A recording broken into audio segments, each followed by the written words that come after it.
Le Livre du ciel, tome 31, 24 juillet 1932. Par sa parole, Jésus génère sa sainteté, sa bonté, etc. dans la créature. Folie d'amour pour mettre la créature à égalité et pouvoir rivaliser avec elle. Mon très doux Jésus, mon céleste Maître, prends ma petite âme entre tes mains, et si tu le veux, continue tes divines leçons sur ta volonté. Je ressens le besoin extrême d'être nourri de ta parole. C'est toi-même qui m'y as habitué et m'as donné ce genre de vie. Tu as fait que je vis de toi et de ta douce parole. Il est certain que ce n'est pas moi qui ai formé ce genre d'existence. Non, c'est toi, Jésus. Si bien que je te sentais plus que je ne me sens moi-même. Lorsque tu gardes le silence, je sens que cette vie est brisée, et c'est le plus dur des martyrs. Mais si tu veux cesser de parler, je suis prête à te dire « Fiat, fiat, fiat !» Mais prends pitié de moi, et ne me laisse pas seule et abandonnée. Je me sentais totalement abandonnée dans les bras de la divine volonté, et je n'aspirais à rien, sinon au ciel. Il me semble que je n'ai plus rien d'autre à faire que de finir ma vie dans la divine volonté sur la terre et de la commencer au ciel. Et mon céleste Jésus, visitant ma pauvre âme, me dit « Ma petite fille de mon vouloir, tu t'inquiètes trop, et je ne le veux pas, en te voyant si accablée, au milieu de tant de bien. Cela montre que tu penses plus à toi qu'au bien que ton Jésus t'a donné. Et cela montre aussi que tu n'as pas encore bien compris les dons et les biens que tu as reçus de ton Jésus. Tu dois savoir que chaque parole est un don et qu'elle renferme par conséquent un grand bien, parce que ma parole a la vertu créatrice. Elle est communicative et formative, et lorsque nous la prononçons, elle forme le nouveau bien à donner à la créature. Ainsi, je t'ai dit autant de paroles, que je t'ai fait connaître de vérité et de biens que je t'ai donnés. Et ces dons renferment des biens divins, tous distincts. Tout est dans la parole qui sort de nous, et dans laquelle est formé le bien que nous voulons faire sortir. Lorsque ce bien sort, il est certain qu'il aura sa vie chez les créatures, parce que ces biens sont animés et formés par notre puissance créatrice, et ils sont conservés dans notre parole même pour assurer le bien que nous voulons donner. Notre parole ébranlera le ciel et la terre afin de donner le fruit du bien qu'elle possède. Ma fille, tu dois aussi apprendre une autre chose étonnante concernant nos paroles. Suppose que je te parle de sainteté. Cette parole renferme le don de sainteté divine qui doit être fait à la créature, dans la mesure du possible pour une créature. Si je te parle de la bonté divine, ma parole renferme le don de bonté. Si je parle de divine volonté, elle contient le don de notre volonté. En somme, ce que notre parole dit de la beauté, de la bonté, de la grandeur ou de la sainteté, elle le contient dans ce don. Écoute à présent un geste de nos stratagèmes amoureux. C'est comme si nous n'étions heureux que lorsque nous formons de nouvelles inventions d'amour à donner aux créatures. Par conséquent, si notre parole dit sainteté, c'est parce que nous voulons faire le don de notre divine sainteté, afin que la créature soit à égalité avec notre sainteté, et qu'elle puisse rivaliser avec nous. Et, oh quel bonheur de voir notre sainteté divine opérant dans la créature. Et si nous entendons la créature dire « Je sens la sainteté de mon Créateur imprégnée en moi », oh, comme je suis heureuse de me sentir capable de l'aimer avec sa sainteté elle-même.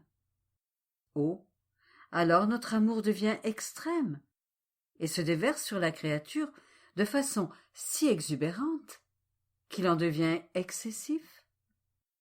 Et de la même manière, si notre parole dit bonté et divine volonté, c'est parce que nous voulons faire le don de notre bonté et de notre divine volonté, afin que la créature puisse être à égalité avec notre bonté et notre volonté, et pouvoir soutenir la compétition avec son être suprême.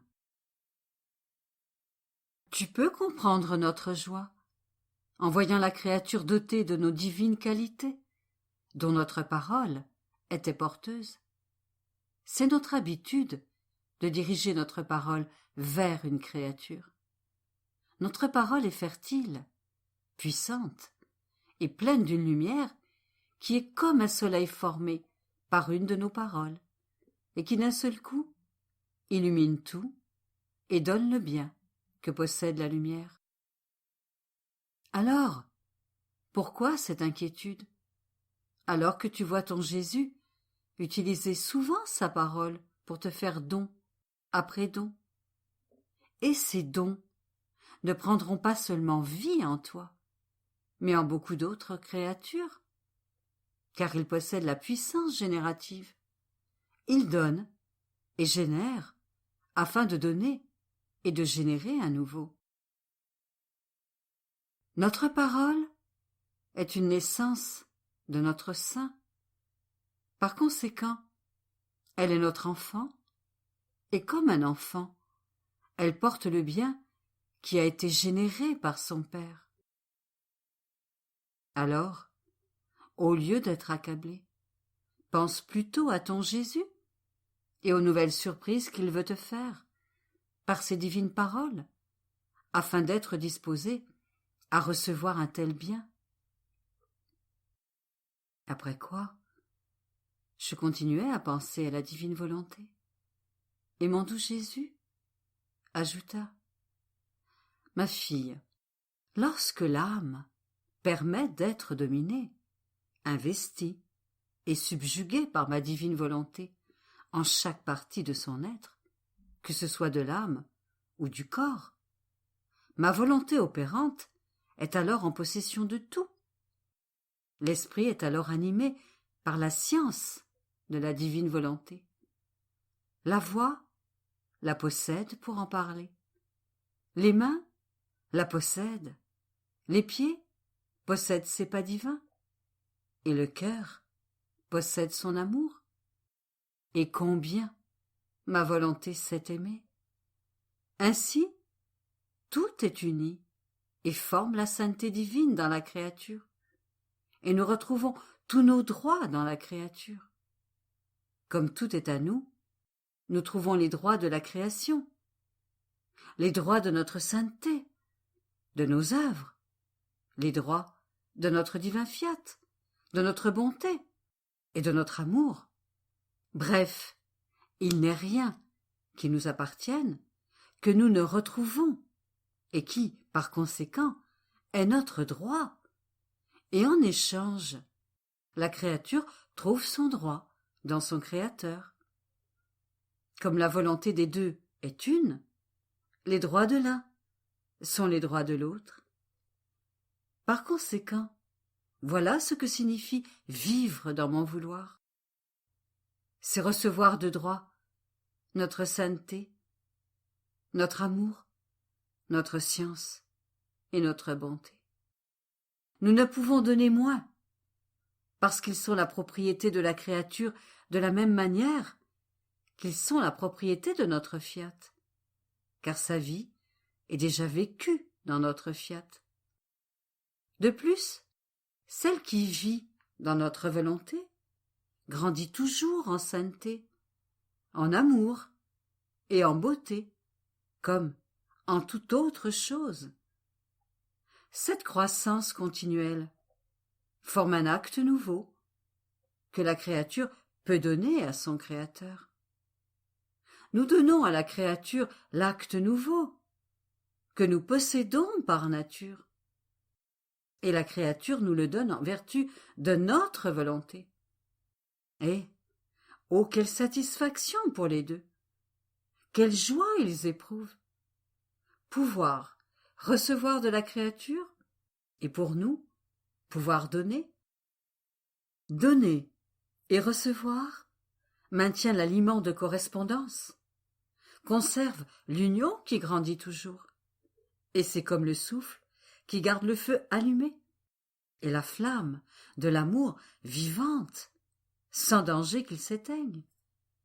Par conséquent, va toujours de l'avant, dans ma volonté, et tout ira bien. 7 août 1932. Avec la lumière de la divine volonté, tout le reste perd sa vie. La divine volonté donne un divin repos. La créature qui vit en elle est confirmée dans le bien et elle acquiert le droit d'être citoyenne du ciel. Bien que je sois sous le poids des privations de mon très doux Jésus, je suis dans les bras de la divine volonté.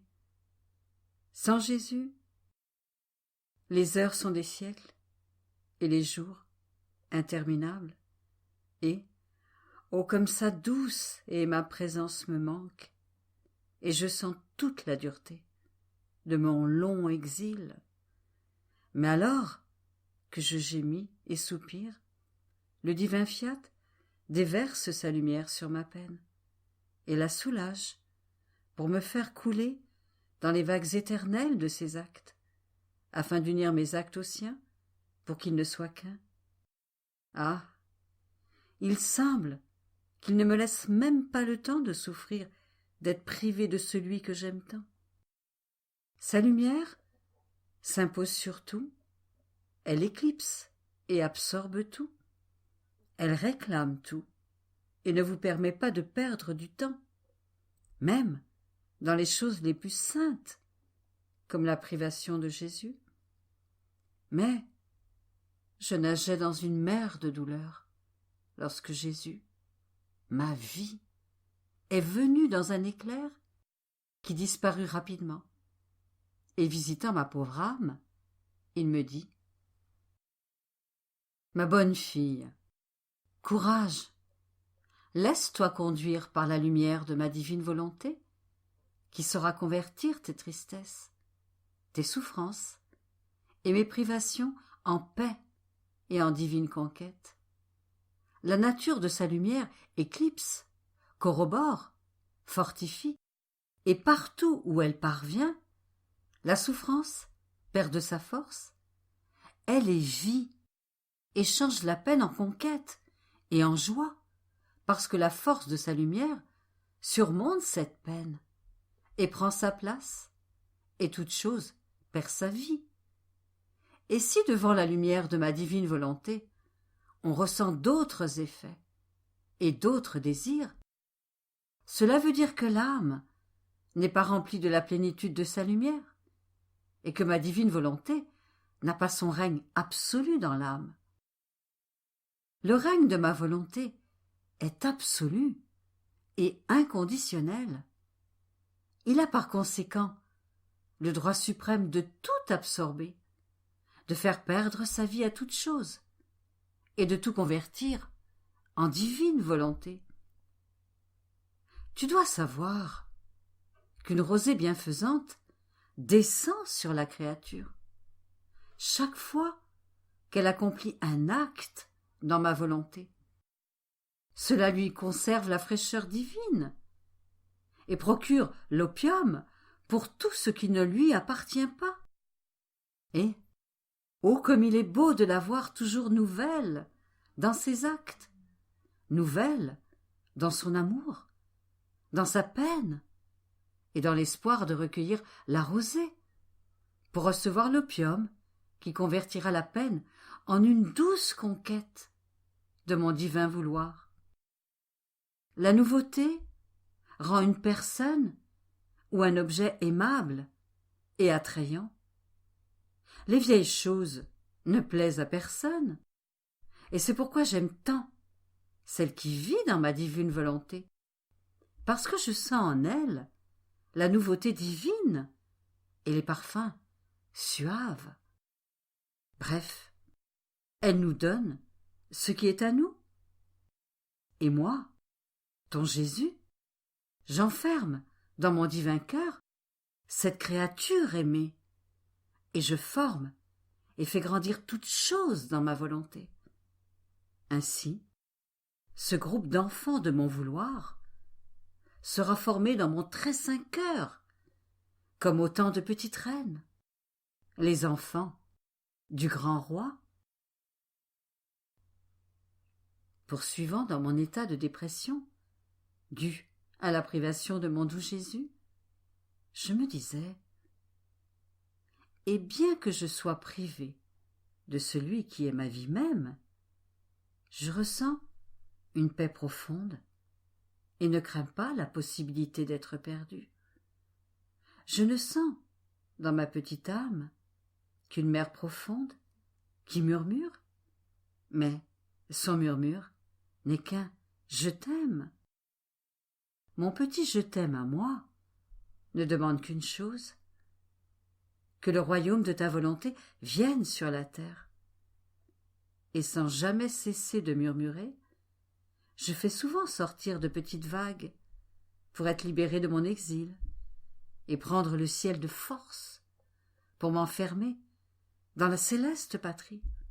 Mais en vain, mes vagues retombent dans ma mer et je continue paisiblement à murmurer « Je t'aime, je t'aime » et je relie le ciel et la terre pour demander ton fiat. Mais alors que mon esprit bredouillait, mon Jésus, immensément bon, me serra dans ses bras et, toute tendresse, il me dit « Petite nouveau-née de ma volonté, tu sembles vouloir t'inquiéter, mais je ne le veux pas. Dans la mer de ton âme, je veux la paix éternelle, et non les tempêtes. Les craintes, les soucis et les doutes sont des tempêtes.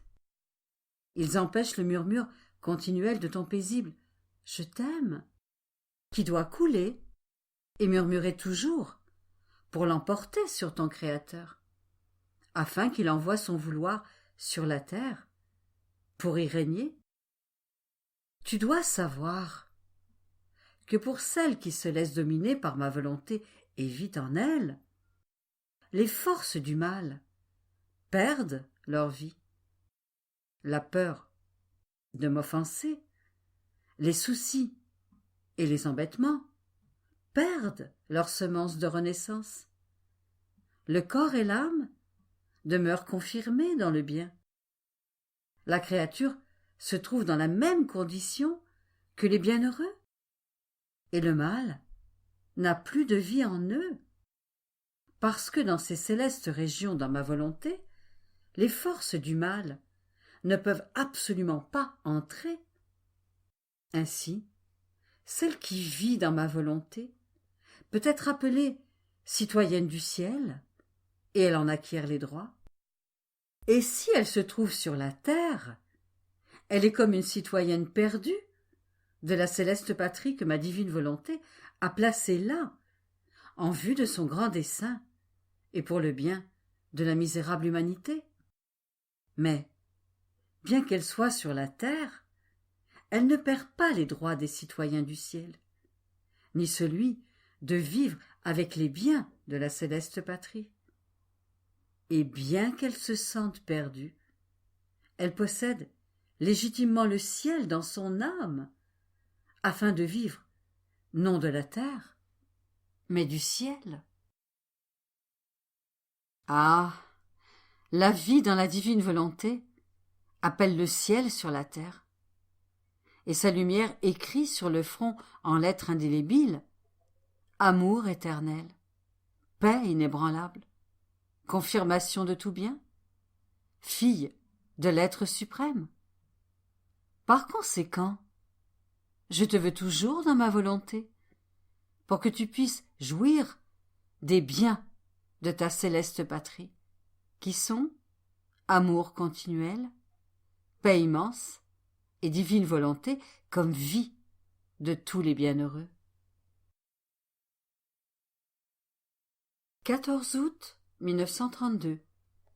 Celui qui ne vit pas dans la divine volonté se trouve dans la condition de ceux qui sont paresseux devant la lumière du soleil. Quiconque vit dans la divine volonté possède la très sainte Trinité en acte. Je pensais à la divine volonté et à la manière dont tous les droits appartiennent à celui qui lui accorde le plein empire, et comment ceux que les autres obtiennent par pitié et miséricorde, par la bonté de Dieu, il l'obtient de droit. Il l'obtient de droit, la sainteté, parce que ce qui le domine est saint et possède la vertu de transformer le corps et l'âme en sainteté, bonté et amour. Aussi, les victoires, les conquêtes et les droits sont tous à lui, et il assiège le ciel comme quelqu'un qui le possède. Quelle différence entre celui qui vit dans la divine volonté et celui qui vit de sa volonté humaine.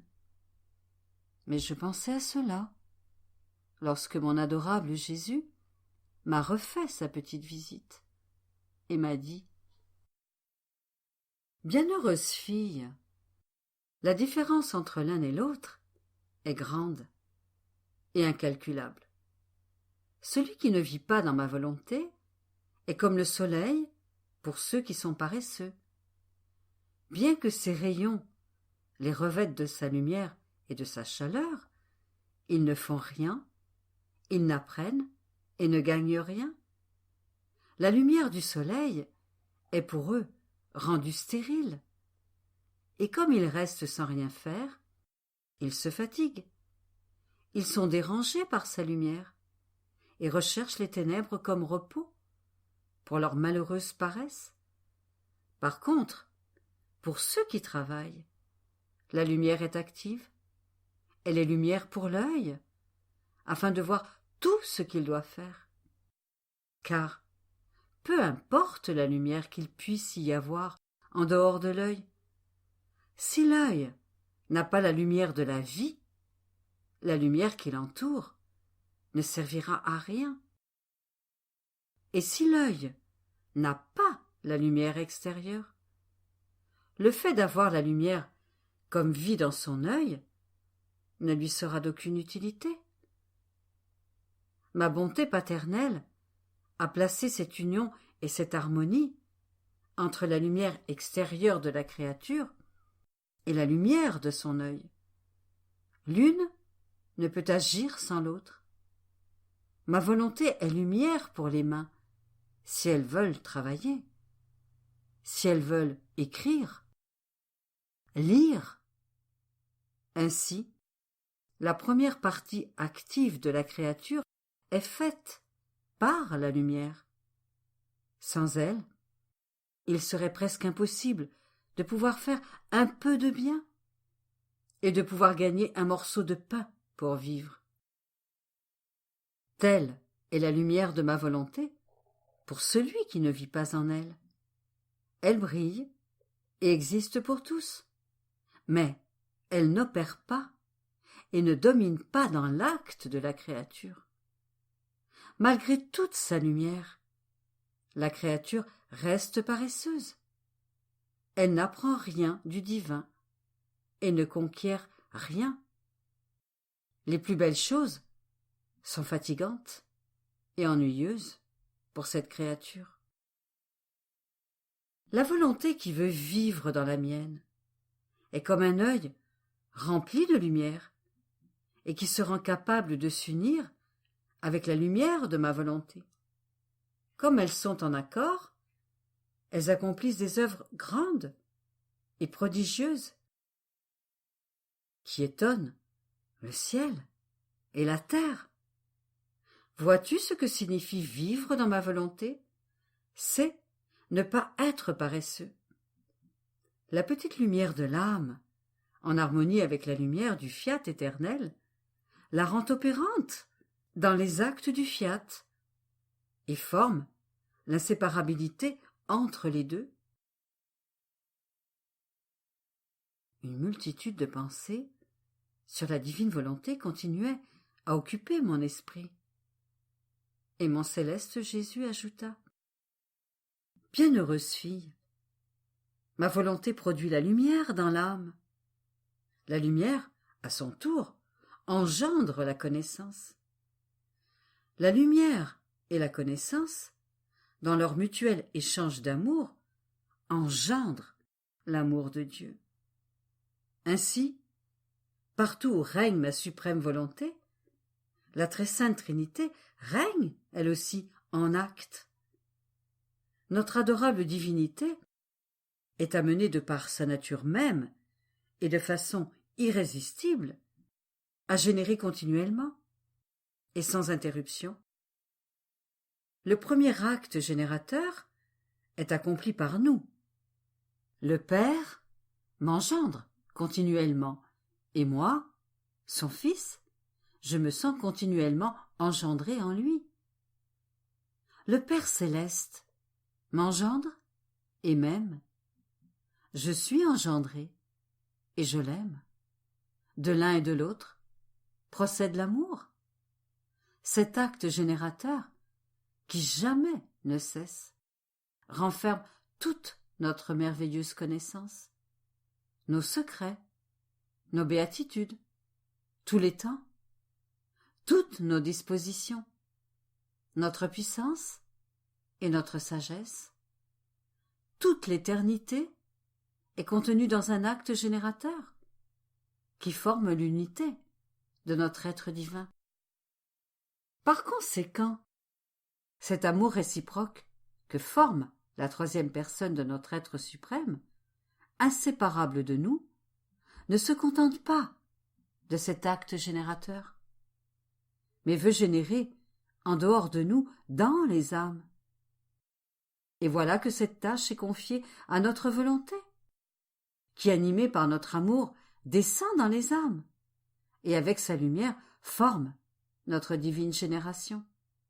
Mais cela ne peut être accompli qu'en celles qui vivent dans notre vouloir. Il n'y a pas de place, en dehors de notre volonté, où former notre vie divine.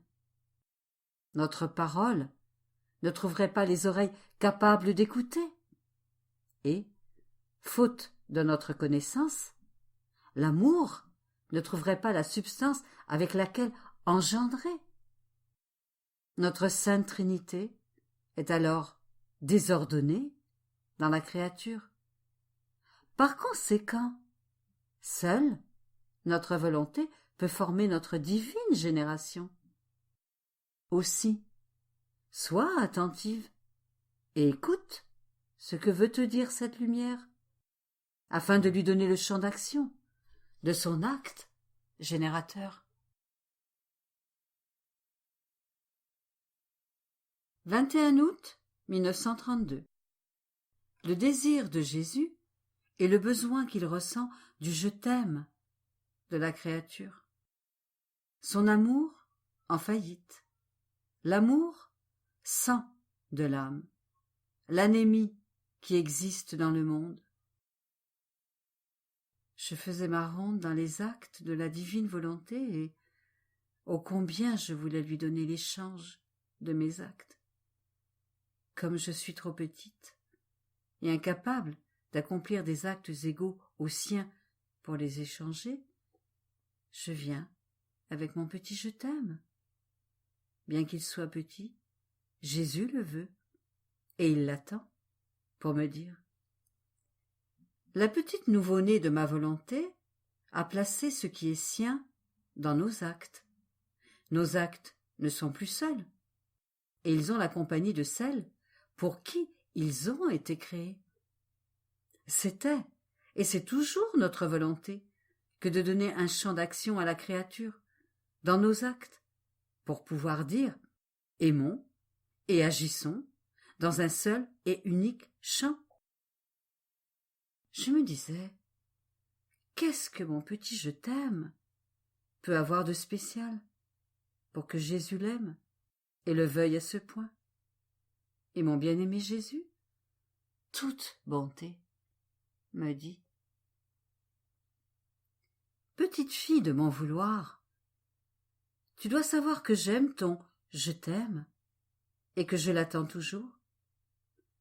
Je t'aime et ne cesse jamais de t'aimer. Et si tu arrêtes tes je t'aime, j'ai l'impression que je te donne mon amour continuel et que tu ne me le retournes pas.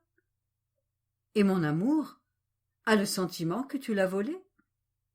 Par contre, lorsque mon je t'aime court et trouve le tien prêt à être donné et à recevoir mes je t'aime, mon amour se sent payé de retour. Et il n'y a pas de laps de temps entre mon je t'aime et ton je t'aime. Il y a une course, une compétition d'amour entre le Créateur et la créature. De plus, lorsque je vois que tu es sur le point de me dire « je t'aime », ma volonté revêt ton petit « je t'aime » pour le rendre grand, et je retrouve mon amour dans le tien. Comment puis-je ne pas vouloir l'aimer? Ma fille, ce sont mes stratagèmes habituels. Je donne afin de recevoir. Voilà mon commerce. J'aime, je donne de l'amour pour recevoir de l'amour. Et si je ne suis pas aimée, mon commerce fait faillite. Et comme l'amour est ma passion, je ne me lasse jamais et ne regarde jamais en arrière. Je recommence et reprends mon commerce. J'ai une abondance de stratagèmes et de tendresse pour renouer ma faillite d'amour dans la créature. Oh, si tu savais comme mon cœur est blessé et combien il souffre lorsque je dis je t'aime et que la créature n'entend pas l'appel de mon amour pour recevoir son amour. De plus, tu dois savoir que l'amour est le sang de l'âme. Tout comme ma volonté est vie dans l'ordre naturel, la vie ne peut pas fonctionner sans le sang, et le sang ne peut pas circuler s'il n'a pas de vie. Et on jouit de la vie en fonction de l'abondance du sang. C'est la même chose dans l'ordre surnaturel. Ma divine volonté ne peut pas fonctionner sans le sang de l'amour. Plus il y a d'amour, plus elle sera forte, en santé et active. Sinon, elle souffrira d'anémie et pourrait finir par être déficiente. Ainsi, lorsqu'il n'y a pas suffisamment de sang d'amour, bien qu'elle soit vie, ma volonté est rendue malade et inactive dans l'âme, parce que le sang de l'amour lui manque pour pouvoir fonctionner. Toutes les vertus sont rendues anémiques, et la patience, la force et la sainteté sont flétries et converties en défauts. C'est pourquoi il y a beaucoup d'anémie dans le monde, car il y manque la pureté du sang de mon amour, et en conséquence, le monde se dirige vers une terrible déficience qui entraînera la ruine du corps et de l'âme. C'est pourquoi j'aime tant ton je t'aime, et je le veux dans tous mes actes, dans toutes les choses créées, et dans chaque acte des créatures, afin de former assez de sang pour servir d'antidote et de remède à l'anémie existante. Ce sera la préparation du royaume de ma divine volonté. C'est pourquoi je ressens le besoin de ton amour. Il est vrai qu'il est petit, mais je ne le vois pas comme petit ou grand. Je vois qu'il est donné dans la puissance de ma volonté, qui convertit les plus petits actes en actes très grands, et les revêt d'une telle beauté que j'en suis ravie. Ainsi, c'est assez de le faire simplement, en sachant que je le veux, que je l'aime, et que cela me rend heureux. Je verrai à le rendre grand ou petit. Et ton je t'aime, je le veux dans le battement de ton cœur, dans l'air que tu respires, dans le soleil, le ciel, en toutes choses. Oh, comme je voudrais voir ton je t'aime investir le ciel et la terre, les créatures et le Créateur.